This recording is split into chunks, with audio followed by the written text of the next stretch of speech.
In August 1942, deep in the jungle of Guadalcanal, a Japanese infantryman recorded a final, confident thought in his diary. The Americans, he wrote, were soft, decadent, and far too reliant on their machines to withstand a true warrior's bayonet charge. Conditioned by years of imperial propaganda and a string of unbroken victories, his commanders promised that these green American troops would shatter in close-quarters combat. But within a matter of days, this soldier's unit would be wiped out by an enemy that stubbornly refused to break. How did an entire, battle-hardened military apparatus get its opponents so fatally wrong? The answer to that fatal miscalculation lies in a grueling, 6-month jungle nightmare that would ultimately shatter the illusion of Japanese invincibility. This impending campaign was not merely a tactical dispute over territory, it was a brutal collision of fundamentally incompatible doctrines. On one side stood the Imperial Japanese Army, driven by the absolute conviction that spiritual superiority and aggressive fighting spirit could overcome any material disadvantage. They believed sheer willpower would inevitably crush a decadent, divided democracy. Facing them was a rapidly mobilizing American military apparatus, one grounded in cold industrial calculus, systematic disease management, and relentless naval adaptation. For half a year, the steaming, malaria-infested environments of the Solomon Islands served as the proving ground where this ideology faced the unforgiving reality of modern logistics. It became a theater of attrition that systematically dismantled decades of carefully constructed propaganda regarding Western cowardice. What began as a localized scramble for a muddy, half-finished airstrip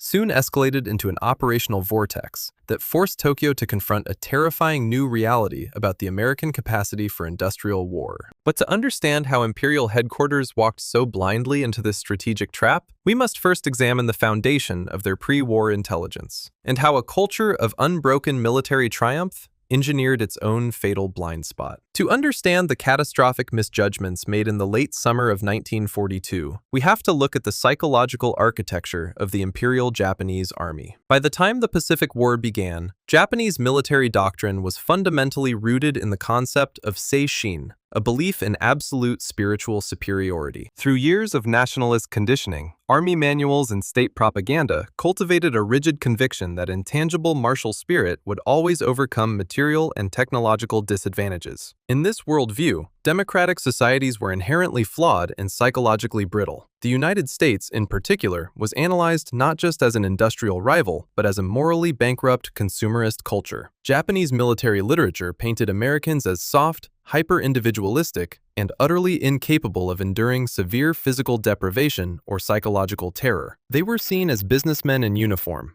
dependent on heavy artillery, endless supply chains, and overwhelming logistical comforts just to function on a battlefield. If a Japanese soldier was taught to fight to the last man as a spiritual duty to the emperor, the American soldier was expected to mathematically calculate his odds of survival and surrender the moment those odds turned against him. For the first 6 months of the Pacific War, the battlefield seemed to completely validate Tokyo's ideological bias. The lightning-fast conquests across Southeast Asia provided a string of empirical proofs to the Imperial High Command. The rapid capitulation of Western outposts, the fall of Wake Island despite its stiff initial resistance, and, most importantly, the collapse of American and Filipino forces in the Philippines all reinforced a dangerous narrative. When tens of thousands of Allied troops surrendered at Bataan and Corregidor in early 1942, Japanese intelligence officers did not attribute this to the fact that the defenders were starved, diseased, and completely cut off from naval reinforcement. Instead, they logged it as definitive proof of a fundamental psychological fragility. The American soldier, they concluded, lacked the spiritual stamina required for a protracted, brutal infantry war. This institutional arrogance trickled down from the highest staff officers in Tokyo to the frontline commanders spread across the Pacific. It created an impenetrable information filter where any data suggesting American tactical competence or industrial resilience was either ignored or reinterpreted to fit the prevailing narrative of Western cowardice. This was the mindset when, on the morning of August 7, 1942, the reality of war arrived at an obscure, jungle-choked island in the Lower Solomons called Guadalcanal. For months, Japanese construction battalions had been quietly carving a strategic bomber strip out of the coastal plain. Once operational, this airfield would allow Japanese heavy bombers to sever the vital maritime supply lifelines between the United States and Australia. But before the runway could be completed,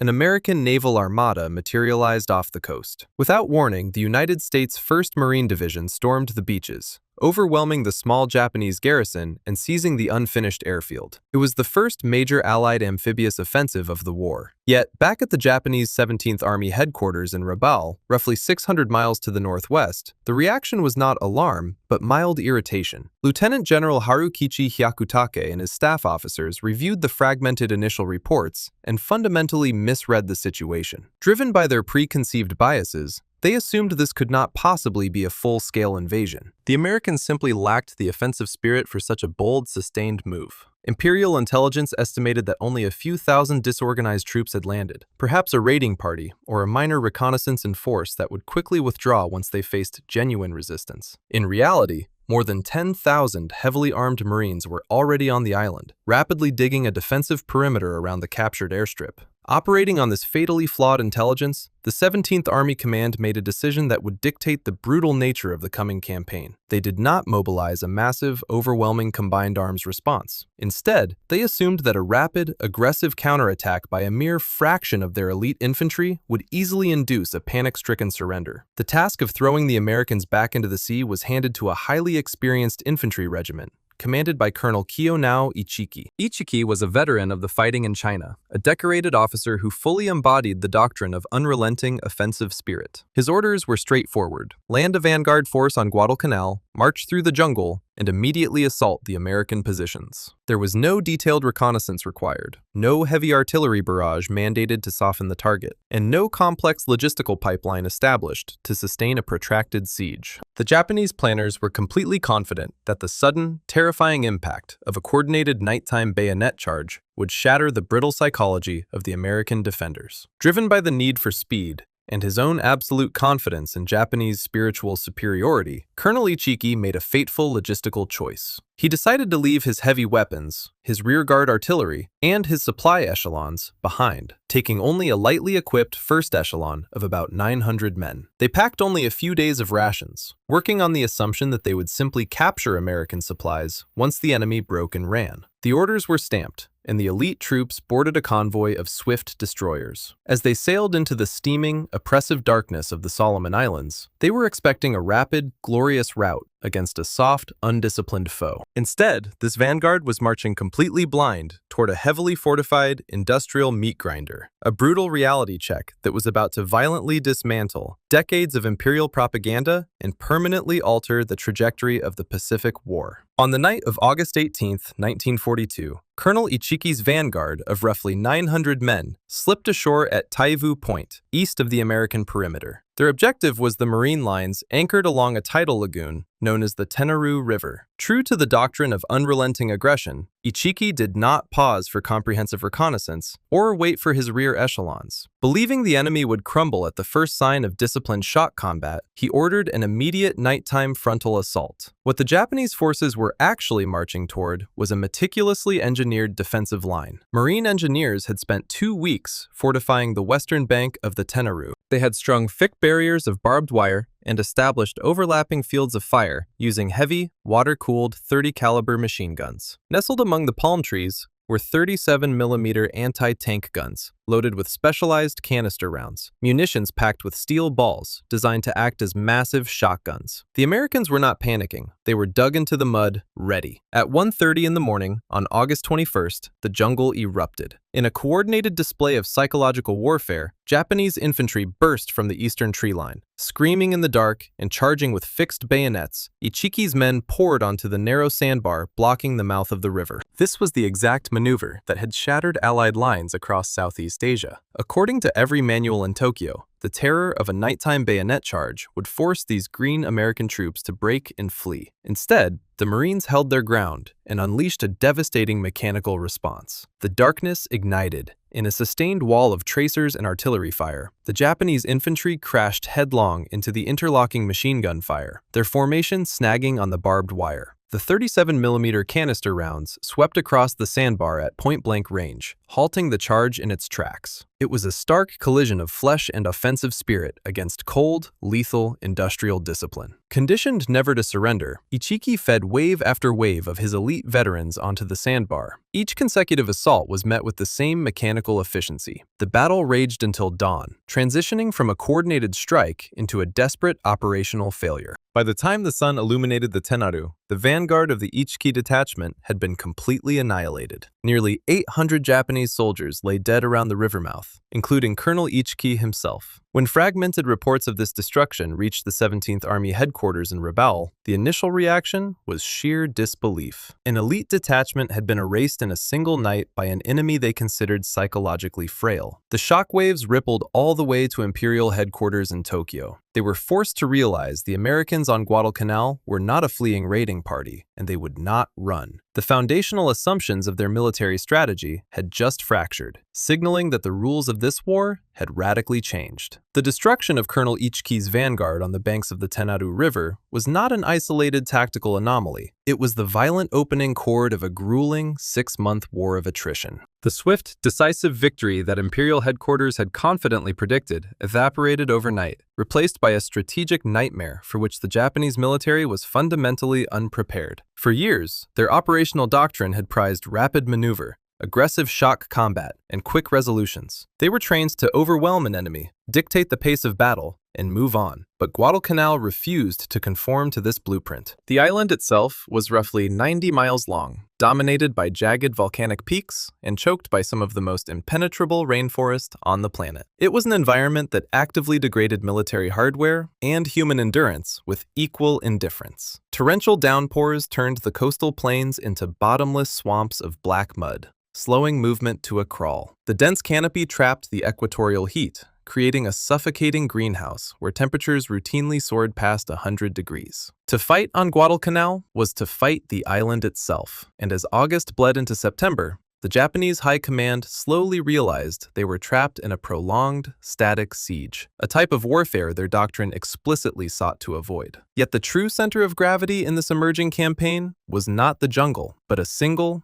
muddy strip of crushed coral and dirt on the northern coast, the airfield. The Americans had completed the runway the Japanese had started, naming it Henderson Field. This rudimentary airstrip fundamentally altered the strategic geometry of the entire South Pacific. It became the home of the Cactus Air Force, a patchwork collection of Marine, Navy, and Army Air Forces pilots flying Grumman Wildcats, Bell Airacobras, and Douglas Dauntless dive bombers. From this tiny footprint, American aircraft established absolute air superiority over the surrounding waters from dawn until dusk. The tactical reality was simple and brutal. Any slow-moving Japanese cargo ship that attempted to navigate the Solomon Sea during daylight hours was systematically hunted down and bombed into burning wreckage. This aerial dominance placed a permanent logistical chokehold on the Japanese 17th Army. If they wanted to reinforce their troops or deliver food, they could not use standard transport vessels. They had to innovate, and their solution would inadvertently cripple their own fighting capacity. To evade the American dive bombers, the Imperial Japanese Navy was forced to rely on what the Americans quickly dubbed the Tokyo Express, and what the Japanese military mournfully called rat transportation. Under the cover of darkness, squadrons of sleek, fast destroyers would race down the narrow body of water known as the Slot, attempting to reach Guadalcanal, unload, and escape back beyond the range of Henderson Field's bombers before the sun came up. But a destroyer is a frontline warship, heavily armed and armored. It is not designed to be a cargo freighter. Space was severely limited. Japanese troops were packed tightly onto the decks, unable to bring heavy artillery, trucks, or adequate field supplies. To deliver rations, the Navy devised a desperate method. They packed rice and medical supplies into metal drums, lashed them together with thick ropes, and rolled them off the decks of the moving destroyers into the coastal waters. The idea was that the tide would carry these drums to the shore, or that waiting soldiers would swim out to retrieve them. In practice, it was a logistical catastrophe. Ropes snapped in the surf. American coastal artillery fired on the flotillas in the dark. Many drums sank into the silt, while others floated hopelessly out to sea. The fastest warships in the Japanese fleet had been reduced to armored delivery trucks. And even then, they were delivering only a fraction of what was mathematically required to keep an army alive. This severing of the supply line triggered a biological collapse within the Japanese ranks that was meticulously recorded in the personal diaries of the soldiers. When American intelligence officers later translated these captured journals, they uncovered a harrowing chronological descent from supreme arrogance to sheer existential despair. The entries from mid-August were filled with nationalist bravado. Soldiers wrote of their eagerness to face the Americans, anticipating easy victories and boasting about taking enemy watches and fountain pens as souvenirs. They wrote with the absolute certainty of men who believed their spiritual superiority made them invincible. But as September dragged into October, the tone of the diaries fractured. The reality of the Tokyo Express meant that the average Japanese infantryman was surviving on a fraction of his required daily caloric intake, sometimes just a handful of worm-infested rice a day, forcing men to forage for edible roots, shoots, and coconuts in the hostile jungle. And where malnutrition severely weakened the body, disease moved in to finish the job. Guadalcanal was a perfect incubator for tropical pathogens. Clouds of Anopheles mosquitoes bred in the stagnant lagoons, spreading a particularly virulent strain of malaria.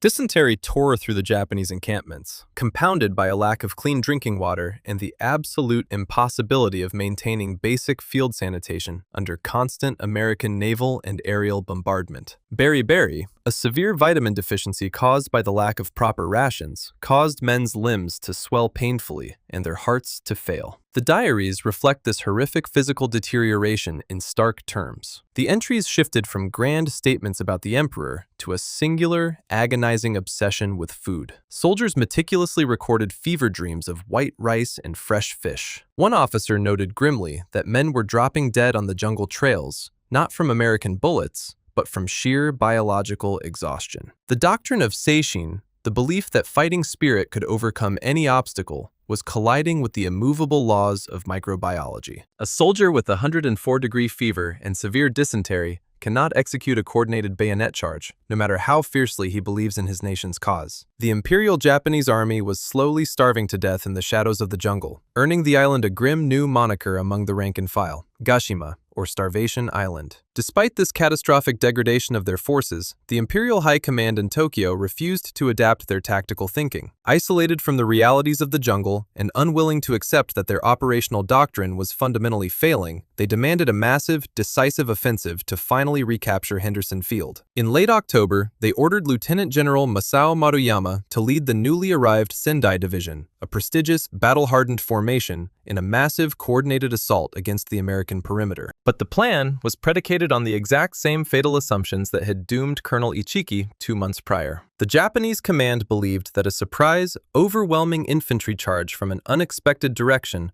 would shatter the American lines. To achieve this surprise, Maruyama was ordered to march his division deep into the uncharted jungle interior, cutting a path by hand to attack the Americans from the unguarded south. What followed was a masterclass in the failure of rigid military doctrine. The route, which quickly became known as the Maruyama Trail, was a topographical nightmare of steep ravines, thick vines, and bottomless mud. The march, scheduled to take only a few days, stretched into an agonizing week of grueling physical labor. Because of the terrain, Maruyama's engineers could not move their heavy field guns. In a decision that perfectly encapsulated the fatal Japanese preference for infantry spirit over mechanical firepower, they abandoned their heavy artillery in the mud and continued the march with only what they could physically carry on their backs. By the time the Sendai Division finally maneuvered into position south of the American lines, the men were exhausted, starving, and ravaged by malaria. Furthermore, the grueling march had completely destroyed their communication lines, making a synchronized attack across the division front nearly impossible. When the October offensive finally launched,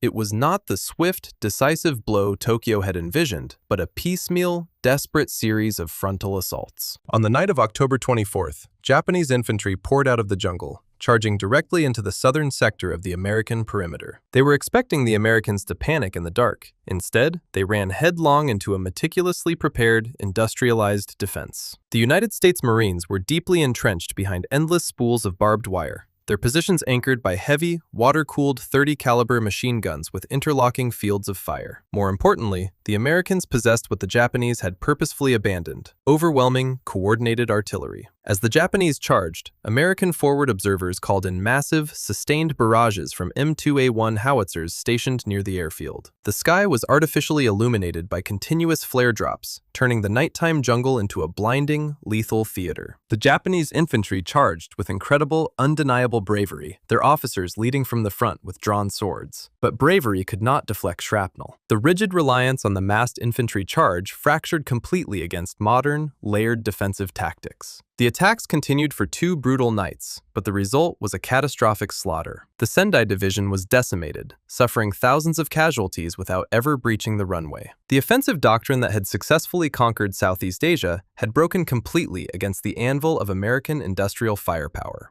As the shattered remnants of the Japanese army retreated deep into the interior, a chilling contrast began to dawn on the surviving officers. From their hidden vantage points on the slopes of Mount Austin, they could look down onto the coastal plain and see the terrifying reality of the enemy they had so fundamentally underestimated. While the Japanese were foraging for routes and watching their comrades die of easily preventable diseases, the American logistical footprint was exploding in size and capability. Unharassed by day, massive Liberty ships anchored off the coast, unloading an uninterrupted stream of heavy machinery, bulldozers, mechanical refrigeration units, medical supplies, and mountains of crated ammunition. The Seabees, American naval construction battalions, were laying interlocking steel matting over the muddy runways, ensuring aircraft could take off regardless of the torrential rains. The Americans were not just holding a perimeter, they were building a highly efficient industrial city on the edge of the jungle. They were eating hot rations, receiving daily doses of quinine to manage malaria, and rotating their frontline troops to maintain combat effectiveness. For the Japanese commanders peering through the foliage, the sight was psychologically devastating. It was a visual repudiation of everything their pre-war propaganda had promised. The Americans were not soft, and they had not run when pressured. Instead, they had brought the overwhelming weight of their industrial base directly to the battlefield, methodically engineering an environment where they could survive and outlast their enemy. The Japanese officers were forced to confront a terrifying, undeniable truth. Willpower could not bridge the gap in calories, medicine, and artillery shells. Their troops had fought with unparalleled fanaticism, but they were functionally doomed, trapped in a starvation cage of their own making. The ground forces on Guadalcanal were bleeding out, entirely incapable of dislodging the Americans through infantry action alone. The realization settled over the 17th Army like a shroud. If the island was to be retaken, the Army could no longer do it. The burden now shifted entirely, and desperately, to the sea. The men starving in the mud had only one remaining hope. The Imperial Japanese Navy would have to commit its heavy surface fleet to a massive, decisive confrontation to permanently break the American blockade. But the slow destruction of the 17th Army was not merely a tactical defeat on the ground. It was a systemic failure of the Japanese state. The men starving in the jungle were not just victims of American airpower and naval blockades. They were casualties of a toxic, deeply ingrained bureaucratic civil war in Tokyo. The Imperial Japanese Army and the Imperial Japanese Navy functioned less like branches of a unified military and more like rival sovereign nations. They maintained separate intelligence networks, separate logistical chains, and harbored a mutual, institutionalized contempt for one another. When Army commanders pleaded for massive shipping tonnage to sustain their trapped forces, the naval brass balked. Naval officers viewed transport duty as a humiliating misuse of their warships, bitterly resenting the loss of elite destroyers in frantic efforts to ferry rice and infantrymen. This inter-service rivalry fatally crippled Japan's ability to manage military economics. While the American command structure enforced strict coordination, pooling resources to build an unbroken logistical pipeline across the Pacific, the Japanese high command squabbled over every single freighter. Instead of organizing one massive, overwhelming deployment, Tokyo continued to feed men into the Guadalcanal meat grinder piecemeal. They sent 1,000 men here, 3,000 there, never concentrating enough material at one time to decisively break the American beachhead. The Japanese leadership stubbornly refused to accept that modern warfare was no longer decided by the martial spirit of the frontline infantry. It was governed by the dull, unglamorous mathematics of shipping capacity, synchronized escorts, and integrated supply chains. By early November 1942, the strategic paralysis had become mathematically unsustainable. The Japanese military was bleeding out on 2 fronts. The Army was losing hundreds of men a week to disease without firing a shot, while the Navy was losing irreplaceable frontline warships on midnight supply runs. The Americans were rapidly expanding their perimeter, pulling the strategic noose tighter every day. Confronted with the impending collapse of their entire South Pacific defensive line, the fractured factions within Imperial headquarters were finally backed into a corner. The bureaucratic bickering had to stop. Tokyo authorized one last, desperate gamble to break the strangulation. They would assemble a massive, slow-moving transport convoy carrying over 10,000 fresh troops and heavy equipment. But to ensure those vulnerable ships reached the beaches, the Imperial Navy would have to send its premier battleships directly into the narrow waters of the Solomon Islands, with strict orders to obliterate Henderson Field once and for all. It was an all-or-nothing roll of the strategic dice. On the night of November 12, 1942, this desperate gamble was set into motion. Steaming down the narrow corridor of the slot came a formidable Japanese bombardment force, spearheaded by the massive 14-inch guns of the battleships Hiei and Kirishima. Their mission was singular: sail into the confined waters off Guadalcanal, pound Henderson Field into ruin, and clear the way for a slow-moving convoy of 11 transport ships carrying the supplies the 17th Army needed to survive. Waiting for them in the darkness was an outgunned American task force of cruisers and destroyers. What followed was not a traditional naval engagement of graceful maneuvers and long-range gunnery. It was a point-blank, chaotic collision of steel in the dead of night. As the two fleets blundered into each other, searchlights snapped on, instantly blinding crews and painting massive targets on hulls. The ensuing crossfire was so close and so violent that one American officer likened it to a barroom brawl with the lights shot out. Formations disintegrated entirely. Cruisers traded broadsides at ranges normally reserved for infantry combat. In the blinding flashes of heavy naval rifles, ships from both sides were torn apart,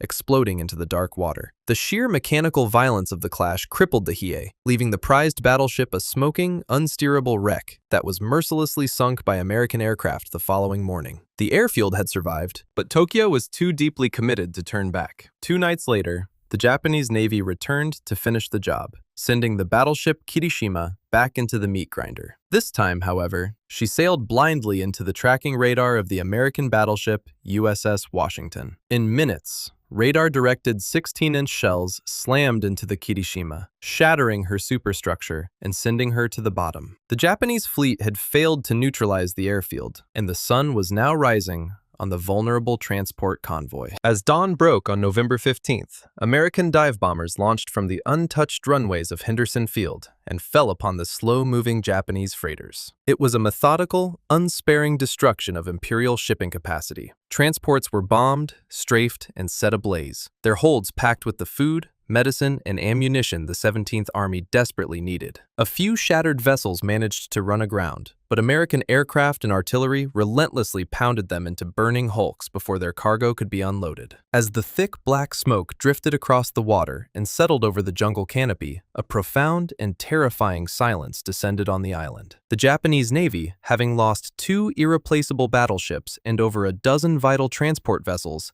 had exhausted its willingness to bleed. The logistical artery was definitively severed. From the ridges overlooking the coast, the starving, disease-ravaged Japanese infantry watched the last of their supply ships burn down to the waterline. In that moment, staring at the smoking ruins of their empire's logistical capacity, the surviving soldiers realized a crushing truth. The sea now belonged to the Americans, and no one was coming to save them. By late December 1942, the sheer scale of the disaster forced Imperial headquarters in Tokyo to execute an order they had never before issued in the Pacific War: a full strategic retreat. During a highly secretive nighttime withdrawal known as Operation Ke, in early February 1943, a screen of destroyers managed to extract the surviving remnants of the 17th Army. Roughly 10,000 emaciated soldiers, many too weak to climb the boarding nets without physical assistance, slipped away into the darkness, abandoning the conquered territory. When American patrols cautiously advanced into the deserted Japanese bivouacs, they found more than just discarded rifles and the unburied dead. Pressed into the black mud were hundreds of personal diaries. These water-damaged notebooks, once translated by intelligence officers, revealed the complete collapse of a national myth. The earliest pages bristled with imperial arrogance, mocking the decadent Americans as weak, consumerist cowards. But the final, frantic scrawls from January told a starkly different story. They were the records of men whose ideology had been methodically shattered. They wrote with lingering horror about the relentless American artillery, the endless mechanized supply lines, and the terrifying realization that these supposedly soft Westerners possessed a grim, unyielding tactical resolve. Guadalcanal did far more than merely halt the southern expansion of the Japanese Empire. It proved that a reliance on technology, Modern logistics and disease management did not equate to spiritual fragility. The 6-month campaign demonstrated that American industrial might could effectively grind down the most fiercely devoted, fanatical military force on Earth. The Imperial Japanese Army had built its entire doctrine on the absolute certainty that intangible willpower would always overcome industrial steel. But as their starving veterans fled the jungle, they left behind the fatal, philosophical delusion that had engineered their own destruction. Tokyo's ultimate, fatal miscalculation was a profound misunderstanding of the modern American soldier. For years, the Imperial High Command had convinced itself that a reliance on technology, comfort, and mass production inherently made a nation's fighting men soft and psychologically brittle. But in the steaming, malaria-soaked ruins of the Solomon Islands, they confronted a terrifying new reality. The Americans were not made fragile by their machines. Instead, they were more than willing to use that relentless industrial machinery to methodically tear both the impenetrable jungle and the myth of the invincible Imperial Army completely to pieces.